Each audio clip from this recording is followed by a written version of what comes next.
Արված է Հայաստանն ու Ադրբեջանը նախաստորագրել են խաղաղության համաձայնագիրը։ Ըստ նրա, այդ համաձայնագրով կողմերը ճանաչում են միմյանց տարածքային ամբողջականությունը և սահմանների անկախտելիությունը։ Նիկոլ Փաշինյանը հեռախոսազրույց է ունեցել Վրաստանի վարչապետ Իրակլի Կոբախիձեի հետ։ Փաշինյանը Հայաստանի ժողովրդի և անձամբ իր անունից ևս մեկ անգամ անկեղծ ցավակցություն է հայտնել Վրաստանի կառավարությանը, վրաց ուղղափառ եկեղեցուն և վրաց եղբայրական ժողովրդին համայն Վրաստանի կաթողիկոս պատրիարք Իլյա II-ի մահվան կապակցությամբ։ Իրակլի Կոբախիձեն շնորհակալություն է հայտնել ջերմ խոսքերի և զորակցության համար։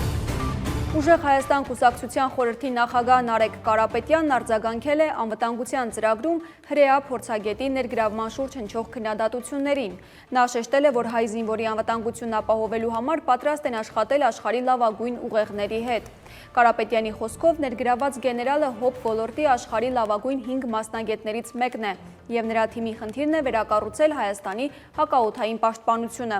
Անդրադառնալով քննադատներին, նա հիշեցրել է 2020 թվականի կորուստները։ Մեզ այս պահին հարց բարձրացնողները թե ինչու են հրավիրել։ Երբ որ քո որդին լինի սահմանին, քո որդին լինի պոստերում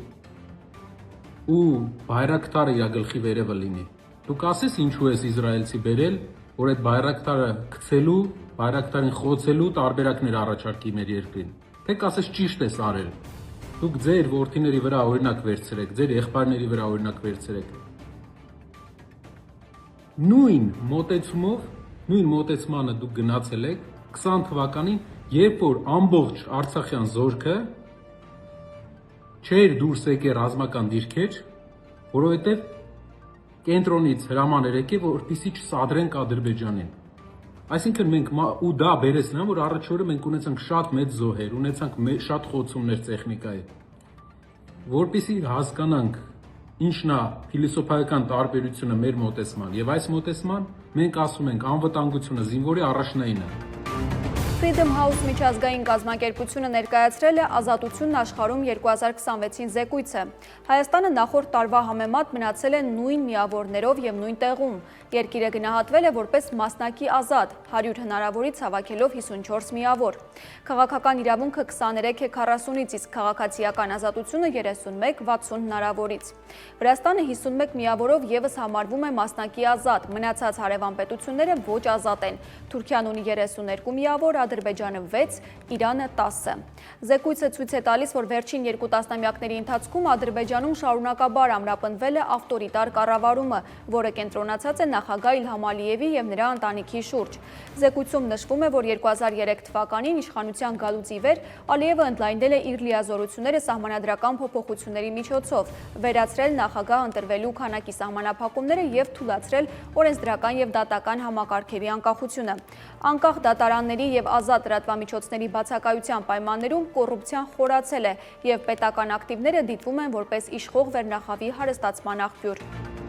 Տարածաշրջանի անցուդարձից սպանված Ալի Լարիջանիի փոխարեն Իրանի ազգային անվտանգության խորհրդի նոր քարտուղար է նշանակվել Սաիդ Ջալիլին։ Համապատասխան հրամանագիրը ստորագրել է Իրանի առաջնորդ Մոջթաբա Խամենեին։ Սաիդ Ջալիլին իրանական քաղաքական շրջանակներում հայտնի է որպես բազմափորձ գործիչ, նախկինում նա տարբեր բարձր պաշտոններ է զբաղեցրել։ 2024 թվականին Ջալիլին մասնակցել է նախագահական ընտրություններին, սակայն պարտվել է Մասուդ Փեզեշքյանին։ Միևնույն ժամանակ Մոջթաբա Խամենեին հայտարարել է, որ Լարիջանիի սպանողները կպատժվեն։ Իրանի բանակը իր հերթին հայտարարել է, որ գրոհել է Երուսաղեմում Իսրայելի ազգային անվտանգության նախարարությունը և Թել Ավիվում տեղակայված 13-րդ ալիքի գրասենյակը։ Արաբական Միացյալ Էմիրություններ Հայաստան ֆուտբոլային հանդիպումը չեղարկվել է։ Հայաստանի ֆուտբոլի ֆեդերացիան հայտնել է, որ հաշվի առնելով Մերձավոր Արևելքում տիրող լարված և անկայուն իրավիճակը, մարտի 26-ին Էմիրություններում նախատեսված ընկերական հանդիպումը չեղարկվել է։ Ֆեդերացիան միաժամանակ նշում է, որ Հայաստան-Բելառուս ընկերական հանդիպումը կկայանա մարտի 29-ին ժամը 18-ին Երևանի Վազգեն Սարգսյանի անվան հանրապետական մարզադաշտում։ Այսքան այժմին կհանդիպենք ժամը 19-ին մեր ամփոփիչ թողարկմանը։